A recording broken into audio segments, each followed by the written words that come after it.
Hey, sweetheart, you lost? The civilian petting zoos by the front gate. This here's a working mess. Marines only. The voice carried the length of the hall. It was built to. Sergeant Mark Maddox had a parade ground baritone, and he used it like a man who had never once been told to lower it. 300 Marines filled the dining facility at Camp Lejeune that Monday, 1100 hours. The air thick with the smell of fryer oil and burnt coffee and floor wax. Trays clattered. Boots scraped tile. And at the far end of a long steel table sat a woman in a faded field jacket and jeans, a plain visitor lanyard around her neck, eating her lunch as though the loudest man in the room had said nothing at all. She did not look up. She did not need to. She had counted the exits before he finished his first sentence. 2 doors, 1 serving line, a fire lane behind the milk cooler that nobody used. She sat with her back to the bulkhead and a clean angle on both exits. And she had chosen that seat the way other people chose a seat near the window, without thinking, because 38 years of breathing had taught her body to do it for her. The fork moved. The food went down. Her eyes, when they moved at all, moved slow. Maddox came closer. He was 27, built like a man who lived in the gym and wanted you to know it. And he wore the small confidence of someone who had never met anyone he could not outshout. He flicked the edge of her lanyard with 1 finger. "Tourist," he said, to his table more than to her. 4 junior Marines sat there, and 3 of them laughed on cue. "We get 1 a week. They wander in off a base tour and think the chow hall's a museum exhibit." He let the word museum sit in the air, pleased with the shape of it. The hall was his stage, and had been for 2 years, since the morning he had won the battalion combative's belt, and decided the win entitled him to rule the 1 room every Marine had to enter 3 times a day. He knew the cooks by name, and the weak ones by instinct. A boot who held his fork like a child, a clerk who flinched at a raised voice, a staff sergeant past his prime who took the long way around Maddox's table. He collected them the way some men collect grudges, and he spent them for laughs, and nobody above him had ever cared enough to make him stop. The woman in the field jacket was simply the newest thing on the shelf, and he intended to get a full lunch hour out of her. The 4th Marine did not laugh. Private First Class Eddie Salas was 19 and 3 weeks out of the School of Infantry, and he had the careful stillness of a boot who had already learned that laughing at the wrong thing cost you. He looked at his tray. "You eat slow for a civilian," Maddox said. He planted a hand on the table and leaned into her space. "You even allowed in here? You got a sponsor, or did you just follow the smell?" "I have a badge," the woman said. Her voice was level and unhurried. She did not raise it to meet his. "A badge?" He grinned at the room. "She has a badge." He waited for more. People like Maddox always waited for more, for the stammer, or the flush, or the nervous laugh that told them the hook had set. None of it came. The woman set her fork down, squared it against the edge of her tray, and folded her hands.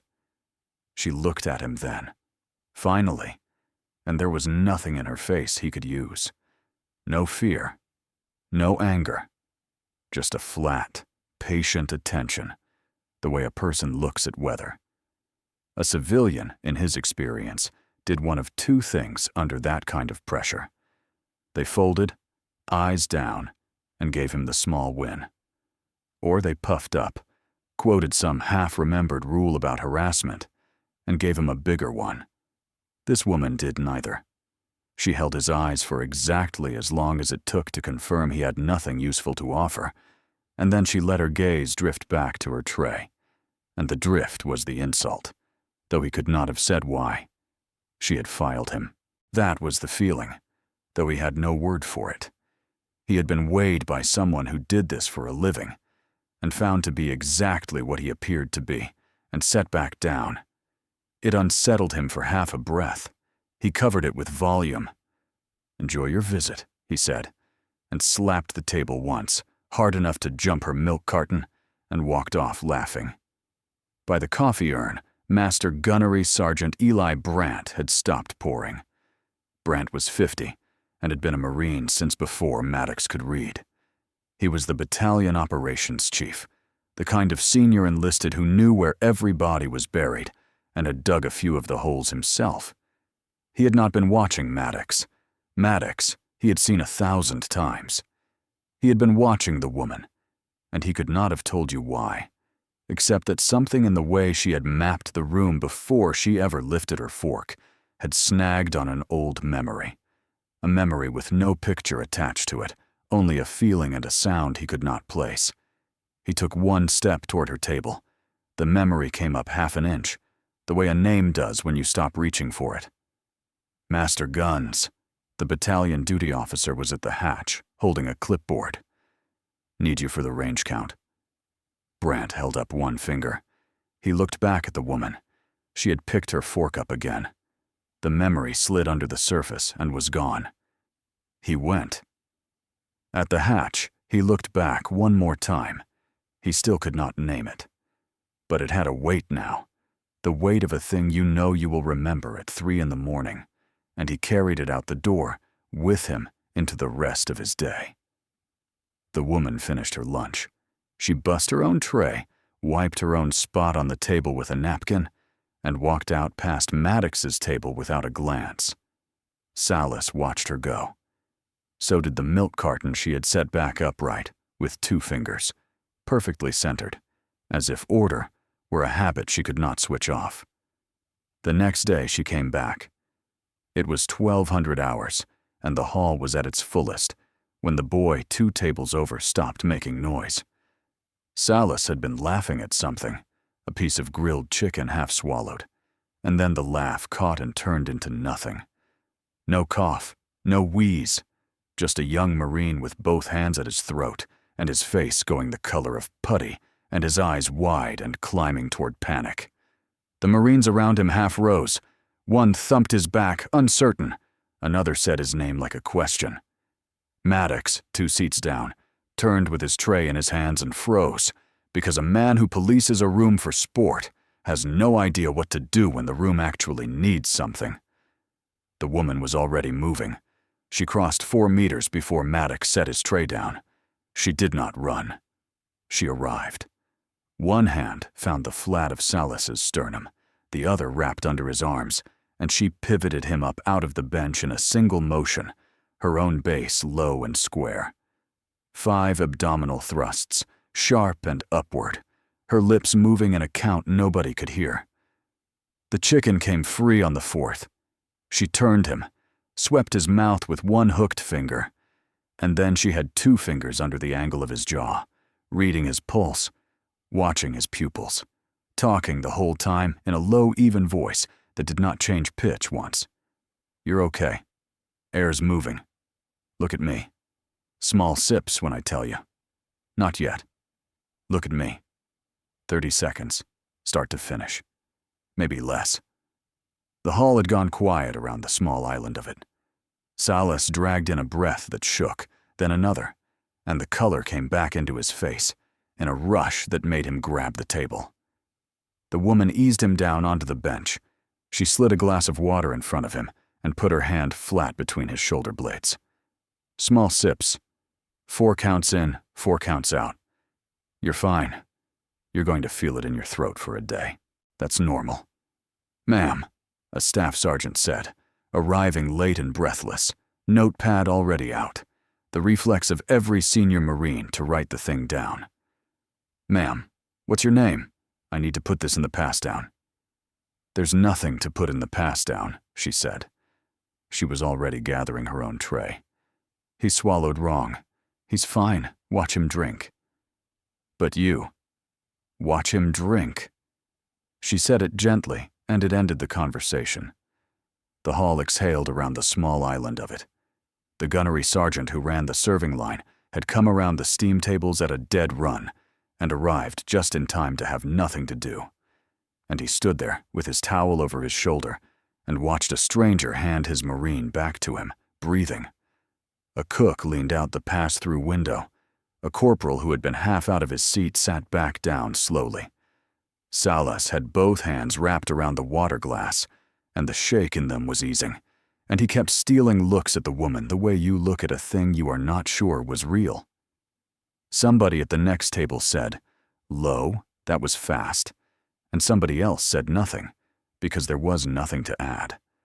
The whole event had lasted less time than it takes to tie a boot, and it had rearranged something in the room that would not rearrange back. She carried her tray back to the far table and sat down and picked up her fork. Within a minute, she was eating again, unhurried, as if the last half-minute had belonged to some other woman who had stepped out of her body and then stepped back into her seat. Maddox could not let it stand. He had watched a civilian do in 30 seconds what he had stood frozen through, and he had felt every eye in his table register it, and the math of his whole identity did not allow that to be true. So he rewrote it. He sat back down, loud again, and told his table it was luck. "Relax," he said, waving a hand. "Anybody can thump a back. You hit a guy hard enough between the shoulders, the food comes up. She got lucky on a boot, that's all. Don't make it a thing." But his junior Marines were not looking at him. They were looking at the woman at the far table and at Salas, who was drinking his water in small sips, 4 counts in and 4 counts out, exactly the way she had said. The staff sergeant stood in the middle of the hall with his pen over a blank page. He looked down at the notepad. He had her face, and he had 30 seconds of competence he would think about for a week, and he did not have a single thing to write, because the woman had walked off before he got a name. He had nothing. The save had happened and erased its own author, and the only proof it had occurred at all was a 19-year-old breathing carefully 2 tables away, and a fork rising and falling at the end of the hall as if nothing in the room could touch the person holding it. Maddox was a simple instrument, and shame in a simple instrument comes out as cruelty. He could not let the mess hall believe a civilian had outclassed him, so over the next 2 days, he turned the room into a stage and gave it a running bit. Every time the woman entered the hall, his table started a slow mock clap. Somebody would call out, "The medic," in a falsetto. He told Boots at the serving line, loud enough to carry, not to sit near the tourist, or they would catch civilian on them. It was small, and it was relentless, and it worked the way these things work, which is that nobody joined in and nobody stopped it either. And the silence of 300 people is its own kind of permission. It built across 2 days. On the first, he kept it to the slow clap and the falsetto. On the second, he got bolder, because boldness that goes unpunished always gets bolder. He started narrating her, a sportscaster of small cruelties, describing her tray choices to the room, inventing a backstory in which she was a failed reporter, then a process server, then a woman who had wandered off from a memory care van. The juniors at his table laughed less each time, but they laughed, and the laughing was the fuel. A lance corporal named Ortiz, who had a conscience and not much spine, caught the woman's eye once across the hall and looked away first, ashamed, and that small private failure was its own quiet verdict on the whole room. He went after Salas too, because Salas was the soft target, and Maddox knew it. Careful, Salas. He caught the kid by the chow line on the second day, voice pitched for the room. Adopt enough strays, people start to wonder what kind of Marine you are. You need a civilian woman to save you from a chicken nugget. What happens when somebody's actually shooting? Salas stared at his tray and said nothing. His ears were red. The woman was 3 feet behind them in line. She did not say a word about the day before. She did not look at Maddox. She simply carried her tray to Salas's empty table and set her coffee down across from him and sat, and stayed. 2 minutes. A quiet wall of plain field jacket and patient silence between the boy and the sergeant. She talked about nothing. The weather. Whether the coffee was always this bad. By the time she rose, Maddox had drifted off to a louder table, and Salas was sitting up a little straighter, and nothing had been said about any of it. At the next table over, a visiting officer was losing a fight with an English-language travel claim form. He was a Jordanian major on a 2-week liaison visit, and he muttered at the paper in frustration in his own language, certain no one understood. "The block you want is the per diem code," the woman said, without looking up from her food. She said it in Arabic, the Levantine kind, fast and clean and idiomatic, the accent worn smooth by use. "Top right." They hide it on purpose. The major's head came up. He thanked her, startled, in the same language. She nodded and went back to her eggs. 2 Marines at the end of the table traded a look. Maddox, across the hall, heard nothing. She opened a small notebook then, not angrily, methodically. She wrote the date, the time, names where she had them, descriptions where she did not, what was said, and to whom, and who had laughed, and who had not. The pen moved in small, precise lines, and then stopped. Stop and sit with that for a second. 300 Marines in that hall. 300. One of their own instructors hunting a stranger and a teenage boot for sport, day after day, and not one person stood up. If that lands wrong in your chest, if it makes something tighten there, hold on to it. Do not let it go. You are going to want it later, and when you do, you will know what to do with it. The woman capped her pen. She closed the notebook. She looked up. Her face had not changed at all, not a degree.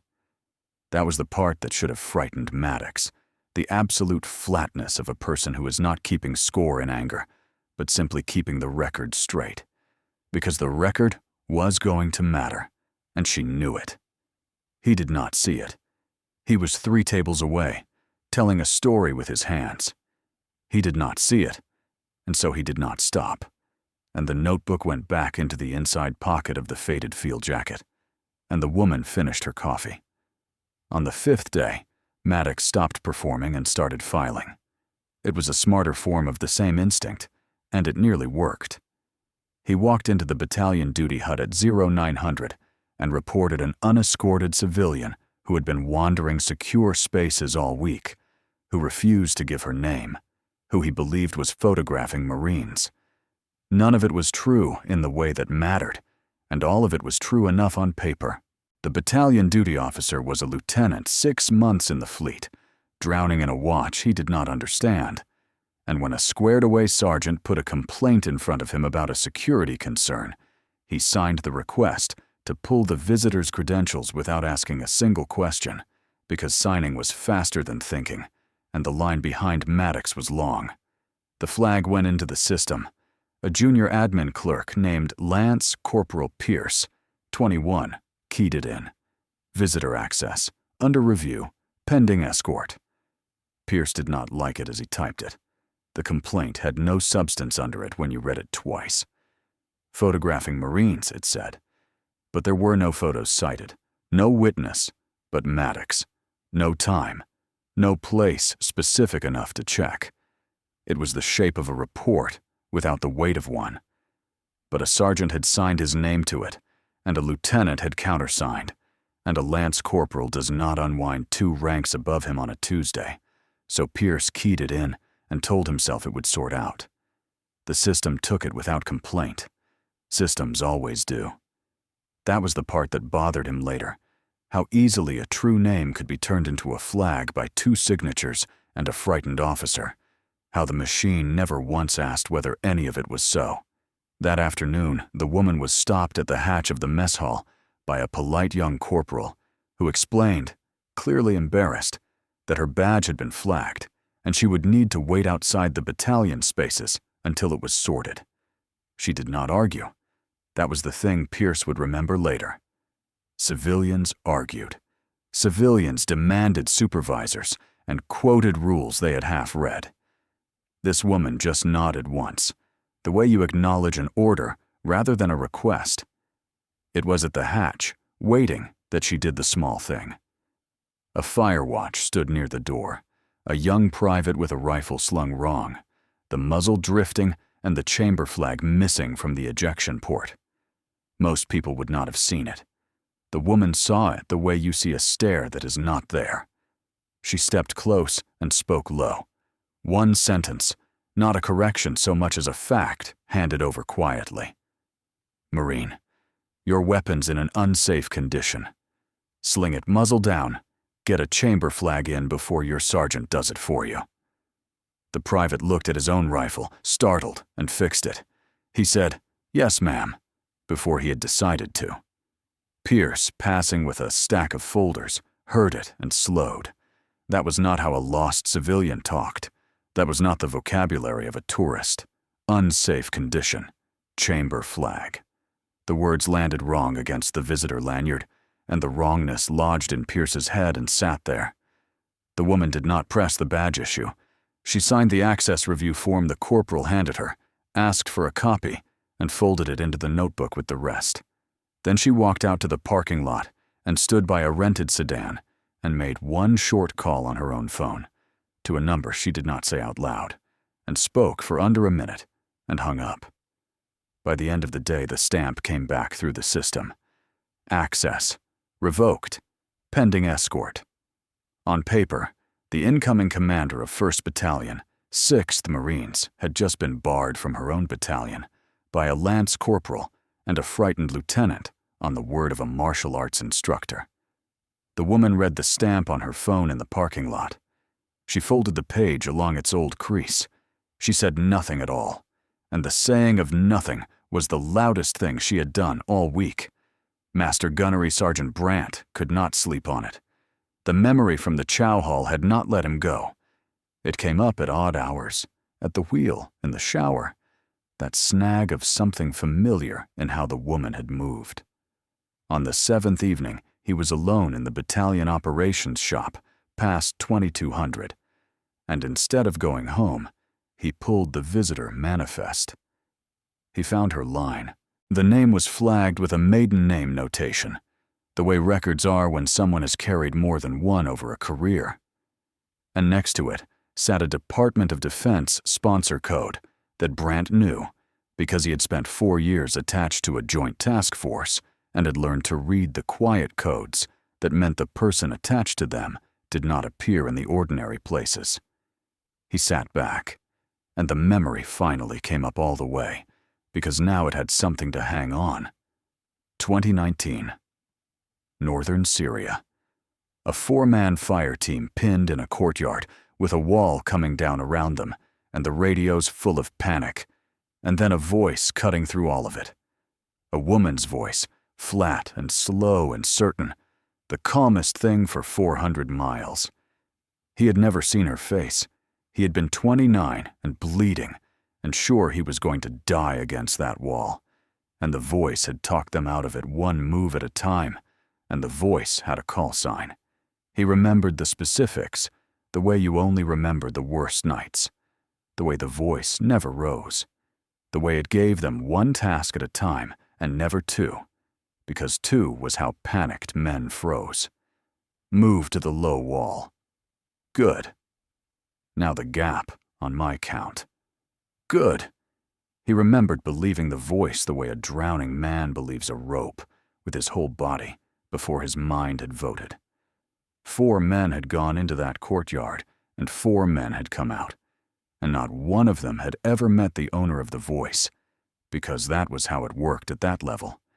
The people who saved you stayed ghosts.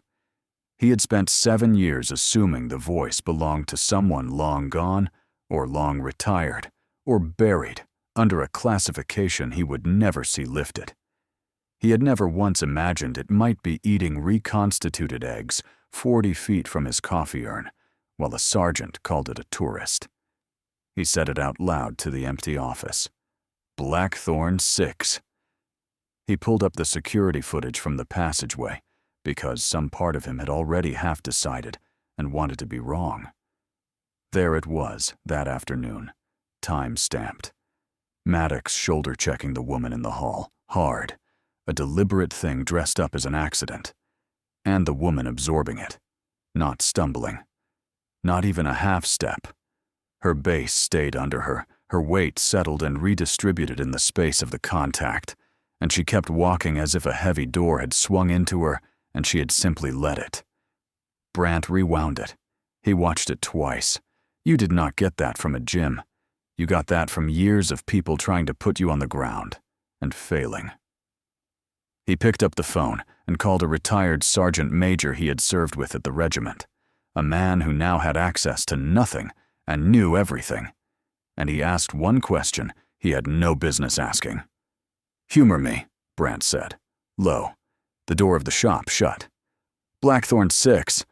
That call sign mean anything to you?" A pause. Yeah, I'll wait." A longer pause, and Brant's free hand came up and pressed flat against his own mouth. You're sure it's the same one, and you're telling me she's stateside, right now? You're sure?" He set the phone down very carefully, the way you set down something that might go off. Here is where the two halves of this story were, that night. One sergeant tearing a stranger apart for sport, day after day, sure of the ground under his feet. And one master gunnery sergeant 3 buildings away, holding a name he could barely make himself believe, a name attached to the calmest voice he had ever heard on the worst night of his life, wondering how on God's earth he was supposed to say it out loud, and to whom. Stay in that gap with me.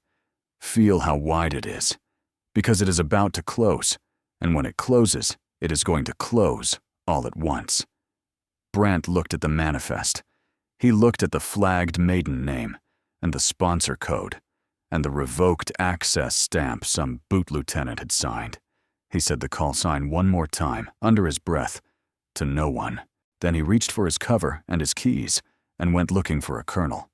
She spent that last night before it broke in a rented room off Route 24. It was a spare place, motel plane, and Lieutenant Colonel Naomi Dixon sat on the edge of the bed, with a flat black case open on the blanket in front of her. Inside, on dark foam, lay a Navy cross. A folded note, soft at the creases from handling. A photograph of 5 operators on a rooftop, squinting into a hard white sun, young in the way that only people who are about to lose someone are young. She had come early, and in plain clothes on purpose. You do not learn a battalion from a slide deck. You do not learn it from the careful version the staff shows an incoming commander, all clean floors and rehearsed answers. You learn it from the chow line, from who laughs when a boot chokes and who moves, from which sergeant runs a room for sport, and which master gunnery sergeant watches the door. She had wanted to know what her Marines were before they knew what she was, and now she knew. And most of what she knew was good, and some of it was going to require a reckoning. That was the job. That had always been the job. And there had been good in it, plenty of good, more good than rot. She had watched a corporal in the chow line quietly pay for a boots meal when the kid's card got declined, and say nothing, and wave off the thanks. She had watched the serving line gunnery sergeant learn every Marine's name in his section, and use them. She had watched Brant run his shop like a man who still believed the work mattered. Late, when he thought no one was looking. A battalion is never one thing. It is a few hundred people being their best and their worst in the same building, and the commander's whole art is knowing which is which before it costs someone. She had needed 9 days in plain clothes to learn the shape of this one, and the shape was sound, with one bad joint that had been allowed to set wrong, and bad joints do not heal on their own. Somebody has to re-break them. That, too, was the job. Her eyes went to the photograph and stayed. Northern Syria. The compound at the edge of a dead town. 2 coalition aircrew down inside the wire, and a Marine fire team pinned in the courtyard, and her element on the roof of the building across the street, with the whole night going wrong at once. She had been 36, and she had been the calm voice, because somebody had to be. And calm is a decision you make over and over, while your own pulse tries to talk you out of it. 23 minutes, 400 meters of bad ground, 6 souls to bring out, and she had brought out 5 of them on her count, wall by wall, one breath at a time. Blackthorn 6, I have your voice. Move on my count. 3, 2, move. She had said it so many times that night it had stopped being words and become a metronome, and men had walked out of a kill box to the beat of it. The sixth soul was Master Sergeant Diego Marrero. He had gone back. There was a man still inside, a wounded aircrew man who could not walk, and Diego had gone back through the breach for him with that grin he had, the one that said he already knew how this ended and was going anyway. He got the aircrew man to the wall. He did not come out behind him. The wall took an RPG a half second after the aircrew man cleared it. Dixon had been on the roof across the street with the whole street in her headset, and she had felt the blast in her teeth before she heard it. And then the net had a hole in it, where Diego's voice had been. She had keyed the radio. She had said his call sign once, level, the way she said everything that night, and there had been no answer. And a second call would have told every man on that net what the silence meant, so she did not make a second call. She held the line. She gave the next task to the next man. She brought the air crew man and the fire team and her own people back across 400 meters of bad ground on a voice that never once let them hear what it cost to keep it flat. She brought 5 out. She went back for the 6th herself, after, when it was over, and she carried what was left of him out across her own shoulders in the gray before dawn. Dixon had carried Diego's call herself, on the net, in the same flat voice, because the voice was the only thing she had left to give the rest of them, and breaking it would have killed more than one man. She had not broken it. She had finished the count. She had brought the others home. The call sign was hers on paper.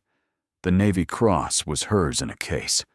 In the only ledger that mattered to her, both of them belonged to Diego Marrero, who had gone back. She did not cry.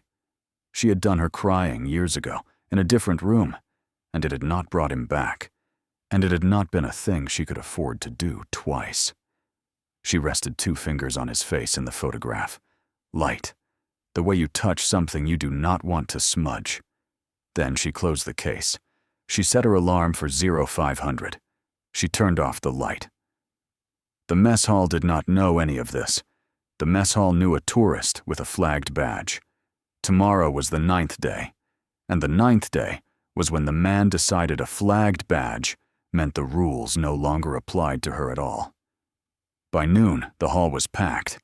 Dixon had been escorted in by a sympathetic gunnery sergeant who thought the whole flag business was foolish and said so, just to eat, her lanyard still marked under review. Maddox saw the flag from across the room and read it the only way a man like Maddox reads anything, as license. The rules had a hole in them with this woman's name on it, and he meant to climb through. He met her at the end of the serving line, where the whole hall could see, and he started talking. Civilians who think they are special. Civilians who do not listen.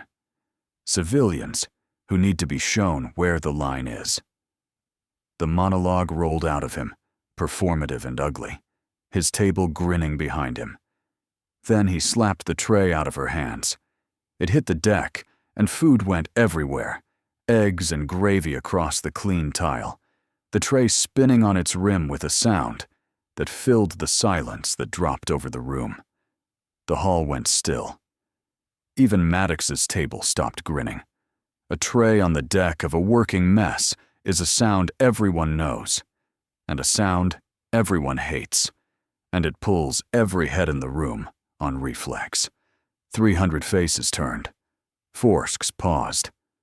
The serving line gunnery sergeant straightened behind the steam table, towel coming off his shoulder, sensing the shift before he saw the cause. For one held breath, the loudest man in the battalion had the whole audience he had always wanted, and not one person in it was laughing. The woman looked at the mess on the floor. Then she looked at him, level, and said nothing. And the nothing enraged him more than anything she could have said. From the next table, the Jordanian major was on his feet, a sharp word in Arabic, ready to step in.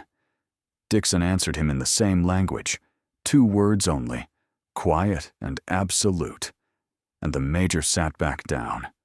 Stand down. Maddox heard a language he did not know come out of the tourist's mouth, calm as a closed door, and it lit something in him that had been smoldering all week. You feel that? He stepped into her.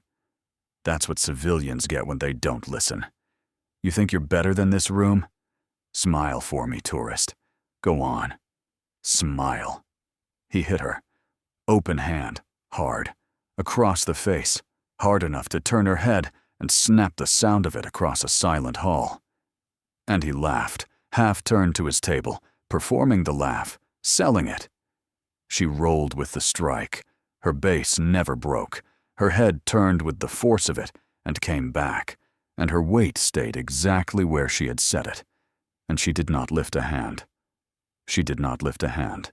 A woman who had put grown men on the ground in 3 countries took an open palm across the face from a 27-year-old instructor and let it land and kept her feet, because the math she was running had nothing to do with him and everything to do with 300 witnesses and a record that was almost complete.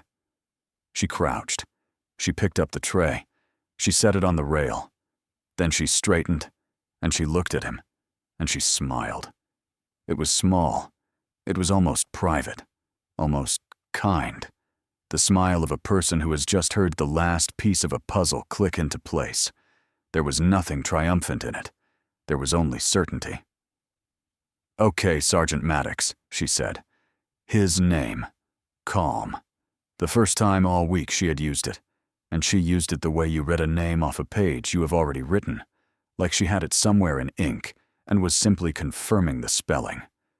The laugh died in Maddox's throat for half a second. Something cold walked up the back of his neck. He did not know what the smile meant. He did not know how she knew his name or why she had said it like that, like a verdict. He told himself it meant nothing. He told himself she was a beaten civilian putting on a brave face. He picked the laugh back up and turned away and let his table carry it for him. He was wrong about the smile. He had until tomorrow to find out how wrong. 1,200 hours, the 10th day, and the hall was full and loud and ordinary when the hatch opened and the regimental commander walked in. Colonel Adrian Foss was not supposed to be remarkable that day. He was doing a pre-ceremony walk-through with the battalion sergeant major, the kind of thing colonels do before a change of command, putting eyes on the spaces. He came in mid-stride, talking, and the hall did what halls do when a colonel appears, a ripple of straightening backs and lowered voices. Master Gunnery Sergeant Brandt was waiting for exactly this. He had spent a sleepless night and a careful morning. He had made the calls. He had handed a colonel a name and a manifest and a piece of security footage, and he had asked for one thing, the right to be the one who said it, and it had been granted. Now he stood, and his voice came up out of his chest with 30 years of parade decks behind it, and it filled the dining facility, wall to wall. "Attention on deck!" 300 Marines came to their feet on reflex, benches scraping, trays forgotten. And Brandt did not stop there. He turned toward the far table, toward the woman in the faded field jacket with the flagged lanyard and the mark still faint on her cheek, and his voice cracked for the first time in years. "Ma'am," he came to attention facing her. "Blackthorn 6. It was you on the radio. Northern Syria. The courtyard. It was you the whole time. It was always you." Colonel Foss crossed the room. He stopped in front of the plain-clothed woman, and he rendered a hand salute, slow and exact, and he spoke so the whole hall could hear every word. "Marines, your incoming commanding officer, Lieutenant Colonel Naomi Dixon, Marine Raider Regiment, Navy Cross. She has been eating in your mess for 9 days." His eyes moved once, hard, across Maddox's table. "You will not find a better officer to follow, and some of you have a great deal to answer for." The room stopped, not quieted, stopped. 300 Marines caught mid-bite, forks halfway, jaws halfway. The whole machinery of a packed chow hall frozen between one heartbeat and the next. A carton of milk tipped at the end of a table, and nobody reached for it. The mock clappers from the days before went the color of the tile. Salas was on his feet before the order finished, standing at attention with his throat working, tears standing in his eyes and not falling. The gunnery sergeant who had escorted her in that morning, who had thought the flag business foolish and said so, stood very straight and looked at the deck, doing fast and painful math on every word he had spoken to her all week, and finding most of it acceptable and one or two things not. The Jordanian major was on his feet with the rest, and he understood the 2 Arabic words she had given him the day before now, and his jaw was tight. Ortiz, the lance corporal who had looked away ashamed, stood with his chin up and his eyes wet, glad for once that he had only laughed and never joined. And the staff sergeant who had buried the hazing reports stood there, feeling the floor tilt under him, because he could already see where this went. And where it went was straight through him. Dixon rose from the bench in one motion. No hand on the table, no push, no lever, just the controlled lift of a body that had stood up under load 10,000 times in the dark. And every Marine in the hall, who had spent the week telling himself she was a civilian, watched her stand and understood, all at once, that they had read everything wrong. She returned the colonel's salute. The geometry of it was textbook, the same economy of motion they had all seen her use to clear an airway and right a milk carton and absorb a shoulder check. And now, finally, in context, they could read it. It had been in front of them the entire time. Maddox's face went through its stations one at a time. The smirk first, the reflex, still trying. Then confusion, the smirk sliding. Then disbelief, his head giving a small shake. No, this is not. Then recognition, the full understanding arriving like a wave hitting a seawall, that the tourist he had slapped across the face in front of 300 witnesses was the incoming commander of his battalion and a recipient of the nation's second highest award for valor. Then horror, plain and total, the blood leaving his face in a sheet. 2 military police were already at the hatch. Brandt had made that call the night before, the same night he said the call sign to an empty room. They crossed the silent hall and took Sergeant Mark Maddox by the arms, and he did not resist, because there was nothing left in him to resist with. They walked him out. The only sounds in a hall built for 300 were a single tray set down too slowly against a steel rail, and the soft pneumatic sigh of the hatch swinging shut behind Maddox. Nobody was eating. Nobody breathed. The woman the man had hit stood at the center of the room with a faint mark on her cheek and a colonel's salute still settling in the air, and the room had finally, completely seen her. After that, it moved fast. It always moves fast once the truth has feet under it. The assault was on camera and witnessed by hundreds, and there was no version of the next 48 hours that did not end with Sergeant Maddox in front of a board. The charge was preferred by the close of business. The revoked access flag was voided inside an hour, the frightened lieutenant's signature on it, now a small disaster of his own to explain. Then the rest of it came apart, because cruelty is rarely a single thread. Pulling on Maddox pulled on everything attached to him. A pattern surfaced. Salas had not been the first boot Maddox had run for sport, and 2 others came forward once it was safe to, and a staff sergeant who had quietly filed their complaints in a drawer instead of up the chain found that the drawer does not stay shut forever. Brandt handed over the passageway footage and a written statement in his own blocky hand. Lance Corporal Pierce, the clerk, came forward on his own with the falsified complaint trail, the security concern that had no evidence under it. And Pierce did it, knowing it cost him something with the senior Marines who had leaned on him, and did it anyway, which is its own kind of courage. The staff sergeant who had buried the reports was relieved by the end of the week. And Eddie Salas, 19 years old, 3 weeks in the fleet, and nearly broken by a man who should have been building him, was moved off the chopping block and onto a different track entirely. Dixon assigned him as a runner to the battalion operations shop under Brandt, where a boot with a steady nerve and a debt to pay could become something. Brandt took one look at the assignment and understood it for the gift it was to both of them.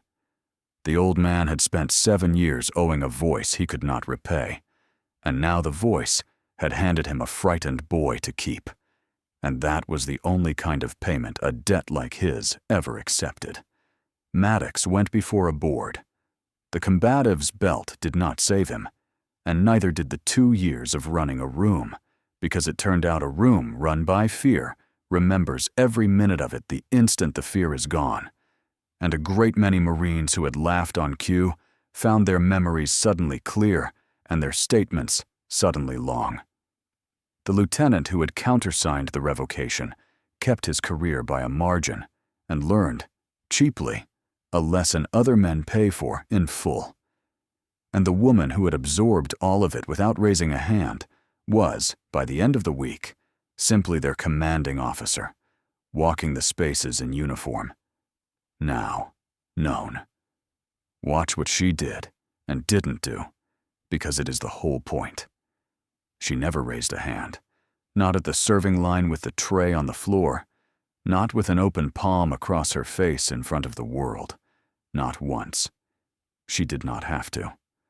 The truth was always going to walk through that hatch on its own 2 legs, in its own time, and stand up in front of everyone. The only question was ever who would be standing where when it did. If that lands right in you, if you have ever waited and held your record straight while someone louder ran the room, then you already know what to do with this feeling, and you already know where the button is. 2 days later, after the change of command, after the colors had passed, and the battalion was hers in fact as well as in name, Lieutenant Colonel Dixon walked alone to the memorial wall at the edge of the battalion area in the last light of the day. She found the name without searching. Master Sergeant Diego Marrero. She rested 2 fingers below it. Light, the same 2 fingers, the same weight, and she stood there while the sky went from gold to gray. "I've got them, Diego," she said quietly.